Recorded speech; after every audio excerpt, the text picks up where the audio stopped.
സല്ലല്ലാഹു അലാ മുഹമ്മദ് സല്ലല്ലാഹു അലൈഹി വസല്ലം. ഉറൂസിന്റെ പരിപാടി കഴിഞ്ഞാൽ അതൊക്കെ ആ ലൈറ്റൊക്കെ അയച്ചു അല്ലെ, ഒക്കെ അയച്ചൂലേ, ഒക്കെ അയച്ചു പോകും. ഈ ലൈറ്റ് അങ്ങനെ കൊണ്ടുപോയി പള്ളിയുടെ ഉള്ളിൽ ഫിറ്റ് ചെയ്താല് ആരെ ഫാത്തിഹ തീരുക? ആർക്കാ കുല്ലല്ലാഹു ഓതാൻ കഴിയുക? ആർക്കെങ്കിലും വജ്ജഹത്തു അത്തഹിയ്യാത്തു ഓതാൻ കഴിയുമോ? കാരണം ലൈറ്റ് ആ ലൈറ്റ് ഇങ്ങനെ മിന്നിട്ട് ഇങ്ങനെ വരുന്നുണ്ട്, പിന്നെ അവിടുന്ന് ഇങ്ങനെ അങ്ങനെ അങ്ങോട്ട് പോകുന്നു, പിന്നെ അവിടുന്ന് ഇങ്ങനെ ഒരു അക്ഷരങ്ങൾ വരുന്നുണ്ട്. ഇതൊക്കെ കൂടി വായിച്ച് തിരുവത്തിൽ കഴിയില്ലേ? അത് പാടില്ല. നിസ്കാരത്തിൽ നല്ല ഭക്തിയാണ് വേണ്ടത്. ഭക്തിക്ക് പ്രേരകമാകുന്ന രീതിയിലുള്ള വസ്ത്രങ്ങൾ ധരിക്കണം.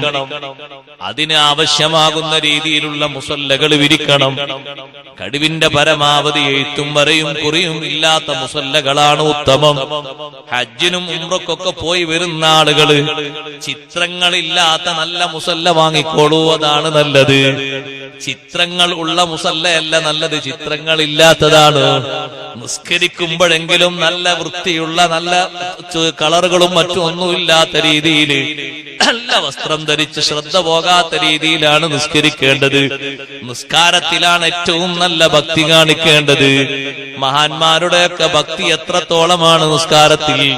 ഏറ്റവും അധികം നിസ്കാരത്തിൽ ഭക്തി കാണിച്ച നേതാവല്ലേ മുഹമ്മദുർ റസൂലുള്ളാഹി സ്വല്ലല്ലാഹു അലൈഹി വസല്ലം തങ്ങൾ. എന്താ സഹോദരങ്ങളെ അവിടുത്തെ നിസ്കാരത്തിന്റെ മഹത്വം? സ്വഹാബത്ത് പറഞ്ഞില്ലേ, നിസ്കരിക്കാൻ വേണ്ടി നബി സല്ലല്ലാഹു അലൈഹി വസല്ലം തങ്ങൾ കൈകെട്ടിയാല് തങ്ങൾ ഫാത്തിഹ ഓതി നബി സല്ലല്ലാഹു അലൈഹി വസല്ലം തങ്ങൾ നിസ്കരിക്കുമ്പോ അതെ ഞങ്ങൾ കേട്ടിട്ടുണ്ട്, അസീസൻ കഅസീസിൽ മിർജലി, അവിടുത്തെ ഖൽബിന്റെ ഭാഗത്ത് നിന്ന് ഉൾഭാഗത്ത് നിന്ന് ഒരു ചട്ടി പതക്കും പോലോത്ത ശബ്ദം, ചട്ടിയിൽ എണ്ണ തിളക്കുന്ന ശബ്ദം കേട്ടിട്ടില്ലേ? അതുപോലോത്ത ഒരു ശബ്ദം അവിടുത്തെ ഉൾഭാഗത്ത് നിന്ന് പുറത്തേക്ക് കേൾക്കുന്നു. സുബ്ഹാനല്ലാഹ്, ഭക്തിയാണ്. നിസ്കാരത്തിൽ അങ്ങോട്ടും ഇങ്ങോട്ടും ശബ്ദ മാറുന്ന സ്വഭാവം ഇല്ല. നിസ്കാരത്തിലല്ലേ സ്വഹാബത്തിന്റെ ഖുശൂ പോലും തങ്ങൾ നിയന്ത്രിച്ച് പറയുന്നത്. നിസ്കാരം കഴിഞ്ഞിട്ട് തങ്ങൾ പറഞ്ഞില്ലേ, നിങ്ങൾ നിസ്കരിക്കുമ്പോ നോട്ടം കൃത്യമാക്കണം, റുക്കൂഉം സുജൂദും ശരിയാക്കണം. നിങ്ങളെ ഭക്തി പോലും നിസ്കാരത്തിൽ ഞാൻ കാണുന്നുണ്ട്. ഭക്തിപൂർവമല്ലേ നബി സല്ലല്ലാഹു അലൈഹി വസല്ലം തങ്ങളെ നിസ്കാരം? ഏറ്റവും നല്ല ഭക്തിയല്ലേ എവിടുന്ന് പഠിപ്പിച്ചു തന്നത്?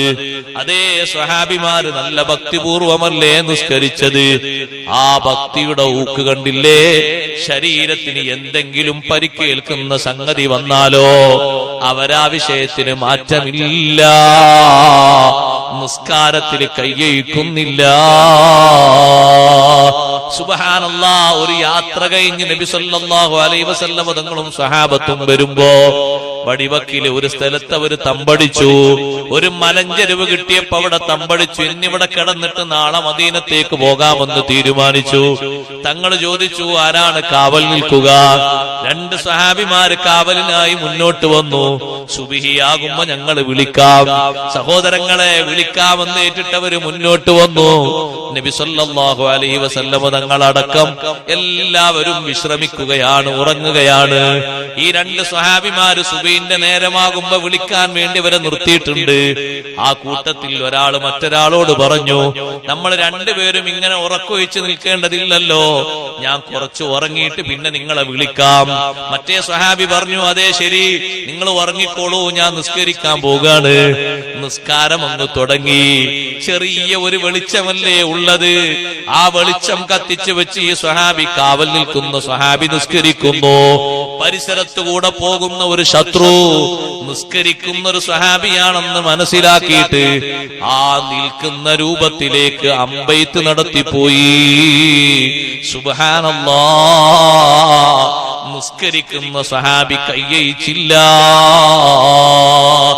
രക്തം തുരുതുരാ ഉറ്റി വീണ് താഴെ കിടക്കുന്ന ഒരു സ്വഹാബിയുടെ കാതിലേക്ക് വന്ന് എന്തോ ഒരു വെള്ളം ഇങ്ങനെ ഒലിച്ചു വന്ന് തിരികെ കയറുന്നത് കണ്ടപ്പോ പെട്ടെന്ന് ആ സ്വഹാബി ഉണർന്നുപോയി. തൊട്ടു നോക്കുന്ന നേരത്ത് രക്തമാണ്. എവിടുന്നാ പടച്ചോനെ രക്തം വരുന്നത്? ആ രക്തം ഇങ്ങനെ ഒലിച്ചു വരുന്ന ഭാഗം പോയി നോക്കുമ്പോ ആ സ്വഹാബി സൂറത്തോതി നിസ്കാരത്തിലാണ്. അതേ അമ്പെയ്തിട്ട് അമ്പ് തറച്ചിട്ട് അങ്ങോട്ട് തിരിച്ചു പോകാതെ തറച്ചു നിൽക്കുന്ന അമ്പിലൂടെ രക്തം ഇങ്ങനെ ഉറ്റി വീഴുന്നു. ആ സ്വഹാബിയെ പിടിച്ച് മാറ്റിയപ്പോൾ എന്തേ ഇങ്ങനെ അമ്പെയ്ത്ത് വന്ന സമയത്ത് ഒന്ന് വിളിച്ചൂടായിരുന്നില്ലേ? അപ്പൊ നിൽക്കുന്ന സ്വഹാബി പറയുന്നത് എന്താണെന്നറിയോ? ഞാൻ ഓതുന്ന സൂറത്ത് മുറിക്കണ്ടെന്ന് വിചാരിച്ച് ഞാൻ ആ സൂറത്തിന്റെ ആനന്ദത്തിൽ അങ്ങ് മുന്നോട്ട് നീങ്ങിയതാ. സഹോദരങ്ങളെ, ഉറുമ്പ് കടിച്ചാല് തിരിഞ്ഞു നോക്കുന്ന നോട്ടമല്ല, ഈച്ച പാറിയാൽ ഈച്ചയെ ശ്രദ്ധിക്കുന്ന നോട്ടമല്ല, കൊതുക് പാറിയാൽ കൊതുകിനെ തെരയുന്ന നോട്ടമല്ല. ഒരമ്പ് വന്ന് തറച്ചിട്ട് ഇത്രയും അസഖ്യമായ വേദന പോലും അല്ലാഹുവിനോടുള്ള മുനാജാത്തില് മറന്നുപോയി. എന്തൊരു ഭക്തിയാണ് അവരെ നിസ്കാരത്തിന്. മഹാന്മാരെ നിസ്കാരങ്ങളൊക്കെ അങ്ങനെയല്ലേ? ആ നിസ്കാരം ഭക്തിപൂർവമുള്ള നിസ്കാരം, അത് മുഅ്മിനായ മനുഷ്യന്റെ ഏറ്റവും നല്ലൊരു സ്വഭാവമാണ്. നബി സല്ലല്ലാഹു അലൈഹി വസല്ലം തങ്ങൾ പഠിപ്പിച്ച ആ സ്വഭാവം, ആ ശൈലി നമ്മുടെ ജീവിതത്തിൽ നമ്മൾ നിലനിർത്തേണ്ടതാണ്. അത്തരം നല്ല ഭക്തിപൂർവമുള്ള നിസ്കാരമുണ്ടോ, ആ നിസ്കാരം കൊണ്ട് എന്തും നേടിയെടുക്കാൻ കഴിയും. ദുനിയാവിലുള്ള ഖൈറും ആഖിറത്തിലുള്ള ഖൈറും എന്തും നേടിയെടുക്കാൻ കഴിയും. ഭക്തിപൂർവമുള്ള നിസ്കാരമാണോ, ഒന്നും പേടിക്കേണ്ടതില്ല.